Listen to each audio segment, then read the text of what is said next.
Во Франции задержали вероятного соучастника пыток в нелегальной тюрьме ДНР, изоляция. В 2021 году он бежал из Украины и пытался получить политическое убежище в Европе. Я вам про сомалийца сейчас одного приведу пример, вы удивитесь, насколько похоже, но так всегда и происходит. Сегодня он палач, а завтра бегает и ноет, что он самый главный беженец. Ну давайте разберемся сначала с этим кейсом. Благодаря сотрудничеству Генеральной прокуратуры и правоохранительных органов Французской Республики во Франции задержан участник террорганизации, причастный к с людьми издевательствами нелегальной донецкой тюрьме «Изоляция». Название ее такое. По данным следствия, в 17-19 годах гражданин Украины добровольно сотрудничал с так называемым Министерством государственной безопасности ДНР. Бывший заключенный рассказывает, что он был помощником руководителя нелегальной тюрьмы в Донецке. По их словам, он участвовал в оказании физического воздействия на людей, на заключенных, жестоко обращался, оказывал психологическое давление, заставлял давать признания, унижал людей. В настоящее время установлено не менее 9 пострадавших. Генпрокурор Украины Руслан Кравченко об этом сообщает. То есть это цитата была.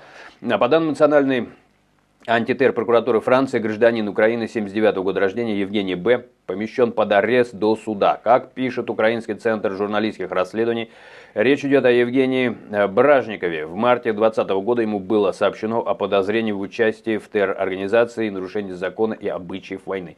Из-за жестокого обращения с заключенными Донецкой нелегальной тюрьмы, соответственно, изоляция. Туда журналист Асеев, которого освободили из плена по обмену в конце декабря 19-го, заявил, что другой освобожденный в тот же день Евгений Бражников издевался над украинским. Видите, как опознал, да? То есть вот свидетельствует, что делает. Вы сейчас поймете, почему я это не первый раз повторяю, потому что это так всегда, так очень часто происходит. Потому что, во-первых, бегут, во-вторых, прячутся, во-вторых, прикидываются самыми главными жертвами, самыми отмороженные сволочи, которые живут на деньги этих людей, ограбленных, замученных.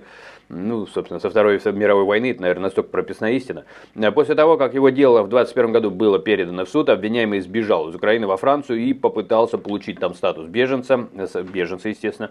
Не просто, понимаете, да, не просто статус какой-то официальный, там, ВНЖ, беженство тебе дали. Вот это, кстати говоря, суть Европы, Западной Европы, определенная бюрократия, но в то же время, если ты что-то получил, то потом очень трудно тебя этого лишить, и они тебя буквально защищают, там, то есть было бы сложно добраться. Ну вот молодцы, что добрались, потому что есть свидетели, он пытался получить, но получит, наверное, посмотрим, что получит, уже дело за судьей, за экстрадицией, наверное. Кравченко подчеркнул, что во Франции взятому под стражу украинцу предъявили обвинения в военных преступлениях и преступлениях против человечности. Это все очень важно. В феврале сообщалось, что дончанина Артема Бородина готовится экстрадировать из Кыргызстана в Россию по запросу ДНР за расклейку антивоенных листов. И также дополняют, это уже не по делу, как мне кажется, поэтому давайте теперь то, что я нашел, скажем так, напомню, я уже делал обзор такой, YouTube возмутился же, страшная совершенно история, как обычно, и мне даже пришлось все выкинуть, но краткое напоминание одного дела, касается оно, похожего с точки зрения нравственности товарища. В ливийских лагерях, через которые шел поток людей в Европу, работали не только обычные контрабандисты, но и палачи откровенные, типа скам-центров, такие варианты были, то есть находили того, да, с кого может что-то получить. Один из них 29-летний сомалиец, которого выжившие мигранты вспоминают как надзирателя и мучителя в районе Бани-Валида. Людей держали в подвалах, избивали, пытали, а все, что это снимали на фото и видео, звонили родственникам, плати, иначе он умрет, вот его какая была работа.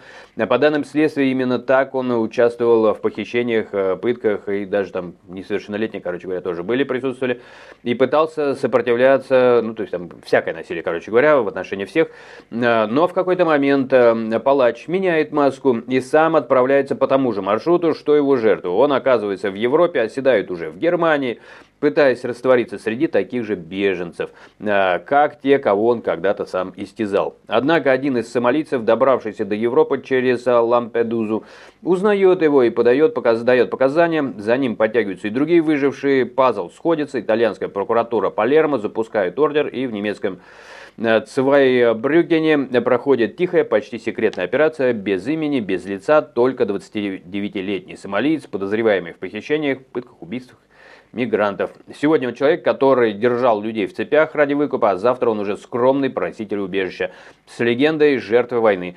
И в этом, собственно, главный нерв истории. Те, кто выжимал из человеческого горя деньги, те, кто ставил на поток пытки и шантаж, потом сами встают в ту же очередь за европейской защитой. Пока одна из бывших жертв случайно не встретит старого знакомого и не говорит: «Я знаю этого человека, он был не заключенным, он был нашим палачом». Вот такая история из Сомали вам для сравнения, и со своей стороны в очередной раз добавлю. Со времен таких самых лютых коллаборантов до самой крупной, самой чудовищной войны Второй мировой, эта история, в принципе, уже превратилась, наверное, в банальность. И поэтому мой лишь призыв: будьте внимательны, если там узнаете каких-то таких палачей, то бегите, сообщайте, потому что от них мир надо чистить. Такое мое мнение. Его, кстати говоря, не обвиняю, до решения суда рано. Кстати говоря, и того сомалийца, там одна из удивительных черт этого дела, о нем вообще секретная информация. То есть журналисты ничего раскопать не смогли. Ни имени нет, ничего. 29 лет из Сомали, ну и примерно какая была история. То есть он там куда-то поехал, в общем, с ним, наверное, сейчас вежливо разговаривают. Такая история. Берегите себя. И, как сказал профессор Преображенский, доживите до преклонных лет с чистыми руками, чего всегда всем и желаю. Увидимся. Процветания и благ, друзья.